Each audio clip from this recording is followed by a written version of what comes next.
జై శ్రీరామ్. హిందువులంతా ఎంతో ప్రేమతో నినదించే నినాదమిది. కానీ ఈ నినాదంపై నిషేధం విధిస్తే ఊహించుకుంటేనే భయానకంగా ఉంది కదా. అవును, జై శ్రీరామ్ నినాదాన్ని ఉగ్రవాద నినాదంగా మార్చేసేందుకు ప్రయత్నాలు జరుగుతున్నాయి. ఇందులో డీప్ స్టేట్ కీలక పాత్ర పోషిస్తోంది. ఇప్పటికే దీనికి సంబంధించిన ప్రకటనలు సైతం వెలువడుతున్నాయి. అయితే ఈ ప్రకటనలు ఏమిటి, డీప్ స్టేట్ ఎలా కుట్ర పన్నుతోంది తెలుసుకుందాం. అంతకంటే ముందు జాతీయవాద జర్నలిజంలో నేషనలిస్ట్ హబ్ మరో అడుగు ముందుకు వేసి తొలి తెలుగు ఓటీటీ NH ప్రైమ్ ని మీ ముందుకు తీసుకువచ్చింది. ఇప్పుడే www.nhprime.in వెబ్సైట్లోకి లాగిన్ అయ్యి సబ్స్క్రైబ్ చేసుకోండి.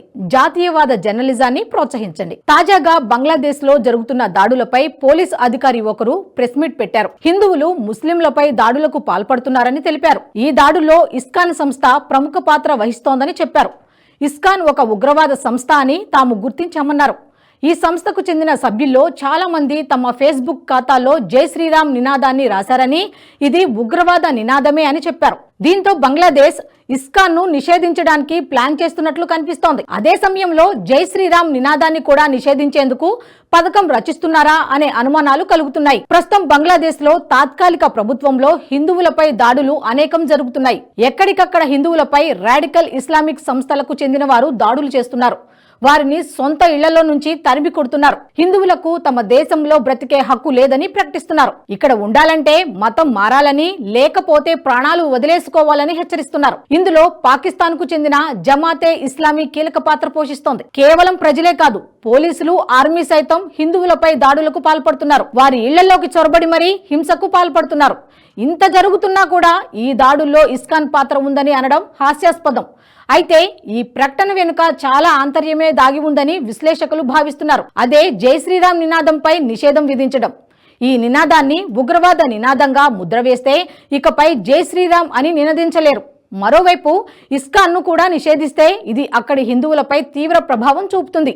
హిందువులు తమ దైవాన్ని సైతం పూజించుకోలేని పరిస్థితి ఏర్పడుతుంది. అందుకే అసలు ఉగ్రవాదమే లేని హిందుత్వంలోనూ ఉగ్రవాదం ఉందని నిరూపించేందుకు ప్రయత్నాలు జరుగుతున్నాయి. నిజానికి జై శ్రీరామ్ నినాదాన్ని విమర్శించడం ఇది తొలిసారి కాదు.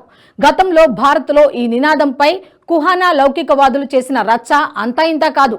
ఏకంగా జై శ్రీరామ్ నినాదాన్ని వార్ క్రైగా అభివర్ణించారు. ఈ నినాదాన్ని దాడులు చేయడానికి ఉపయోగిస్తున్నారని విమర్శించారు. హిందువులు మైనార్టీలపై దాడులు చేయడానికే దీన్ని ఉపయోగిస్తున్నారనే విశ్లేషణలు వచ్చాయి. ఈ విషయంపై 2019లో 49 మంది కుహానా లౌకికవాద మేధావులు ఏకంగా ప్రధానికి లేఖ రాశారు. ఈ నినాదాన్ని మైనార్టీలపై దాడులకు ఉపయోగించుకుంటున్నారని, మూక దాడులకు పాల్పడేందుకు వాడుతున్నారని లేఖలో పేర్కొన్నారు. దేశంలో ఎక్కడ మూక దాడులు జరిగినా, ఎక్కడ ఘర్షణలు చెలరేగినా అదంతా జై శ్రీరామ్ నినాదం వల్లే జరుగుతోందని కథనాలు ప్రచురించారు. బస్సులపైన, క్యాబ్లపైన రాముడి బొమ్మలు లేక హనుమంతుడి బొమ్మలు భయాన్ని సృష్టిస్తున్నాయనే కథనాలు కూడా రాశారు. అందరికీ బాగా సుపరిచితమైన హనుమంతుడి పోస్టర్ హిందువుల్లో రాడికలైజేషన్ ను పెంచి పోషిస్తోందని, ఇటువంటి వాటిని నిషేధించాలని కోరిన సందర్భాలు కూడా ఉన్నాయి. అంతేకాదు, అక్కడక్కడ దేవాలయాల దగ్గర ప్రతిష్ఠించిన అతిపెద్ద రాముడి విగ్రహాలు, హనుమంతుడి విగ్రహాలు మైనార్టీలలో భయాందోళనను సృష్టిస్తున్నాయనే విశ్లేషణలు కూడా వెలువడ్డాయి. ఇక దీనికి కాంగ్రెస్ పార్టీ నైతిక మద్దతును అందించింది. అయోధ్య అంశంపై సుప్రీంకోర్టులో విచారణ జరిగిన సమయంలో 2007లో దేశంలో అధికారంలో ఉన్న యూపీఏ ప్రభుత్వం రాముడే లేడని అఫిడవిట్ దాఖలు చేసింది. దీంతో పాటు హిందువులను ఉగ్రవాదులుగా చిత్రీకరించడంలో భాగంగా RSS కి షాజిష్ అనే పుస్తకాలను ప్రచురించింది. దేశ ఆర్థిక రాజధాని ముంబైలో జరిగిన 26/11 ఉగ్రవాద దాడిలో RSS పాత్ర ఉందని, తద్వారా ఇది ఉగ్రవాదానికి పాల్పడుతోందని నిరూపించే ప్రయత్నం జరిగింది. దీంతో పాటు కసబ్ చేతికి కాషాయ దారం కట్టుకున్నాడు కాబట్టి హిందువులు ఉగ్రవాదానికి పాల్పడుతున్నారనే అనుమానాన్ని రేకెత్తించారు. నిజానికి పాకిస్తాన్ ఈ కుట్రకు తెరలేపింది. అందుకే పథకం ప్రకారం కసబ్కు హిందూ పేరుతో ఫేక్ ఆధార్ కార్డును క్రియేట్ చేసి అతని చేతికి కాషాయ దారం కట్టి పంపింది. దీనికి భారత్లో కాంగ్రెస్ నాయకులు వంతపాడారు. గతంలో హిందువులను ఉగ్రవాదులుగా చూపడానికి భారత్లో ఎన్నో ప్రయత్నాలు జరిగాయి. ఈ పదాల ప్రక్రియలో డీప్ స్టేట్ పాత్ర చెప్పుకోదగ్గది. ఇటువంటి వాటిని క్రియేట్ చేయడంలోనూ, ప్రచారం చేయడంలోనూ డీప్ స్టేట్ ఎక్కువగా పనిచేస్తుంది. జర్నలిస్టులకు, పత్రికలకు డబ్బులు ముట్ట చెప్పడం ద్వారా తన నేరేటివ్ ను ప్రజల్లోకి చొప్పించే ప్రయత్నం చేస్తుంది.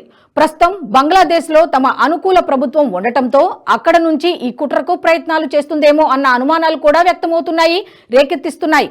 మరి భవిష్యత్తులో ఇది ఎక్కడికి దారి తీస్తుందో తెలియాలంటే వేచి చూడాల్సిందే.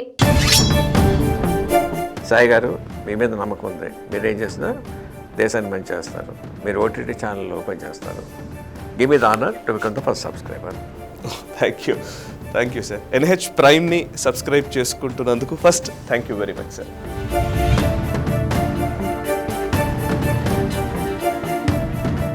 ఈ వీడియో మీకు నచ్చినట్టయితే లైక్ చేయండి, 10 మందికి షేర్ చేయండి. అలాగే కామెంట్ల రూపంలో మీ అభిప్రాయాలను మాతో పంచుకోండి. Nationalist hub group of channels ను సబ్స్క్రైబ్ చేసుకుని తెలుగునాట జాతీయవాద జర్నలిజాన్ని ప్రోత్సహించండి. ఈ వీడియో కింద ఉన్న బెల్ ఐకాన్ పై క్లిక్ చేయడం మర్చిపోవద్దు.